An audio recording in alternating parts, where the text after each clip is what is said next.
ఒకవైపు పరిపాలన అంతా కూడా ప్రజలకు చేస్తున్నటువంటి మేలులో ఇవాళ చాలా తుండిపోయేటువంటి దినాలు సార్.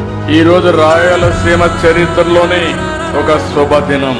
సీమలో జల వనరులు పొంగేలా ఈ రోజు మనం చేస్తున్న గొప్ప ప్రయత్నంలో మరో అడుగు ముందుకేశాం. సీమకు నీళ్లిచ్చే కార్యక్రమం వల్ల వచ్చే తృప్తి, సంతోషాన్ని నా జీవితంలో మర్చిపోలేను. సీమని మార్చేది ఒక్క నీరు. నేను ఈ ప్రాంతంలోనే పుట్టాను, ఈ ప్రాంతంలోనే పెరిగాను. రాయలసీమ కరువు తెలిసిన వ్యక్తిని, కష్టాలు తెలిసిన వ్యక్తిని. రాయలసీమలో నీళ్లు లేకపోతే కరువు వస్తే కడాన ఆ రోజు మీరు చూస్తే పశువులకు గడ్డి కూడా వేసుకోలేక అవి వదిలించుకోలేక బాధపడతా ఉంటే పశువులకు క్యాంపులు పెట్టి వేరే ప్రాంతాల నుంచి వ్యాగన్స్ లో గడ్డి తీసుకొచ్చి ఆ పశువులను కాపాడిన పార్టీ తెలుగుదేశం పార్టీ. ఆ వ్యక్తిని నేనేనని మరొకసారి మీ అందరికీ తెలియజేస్తున్నా.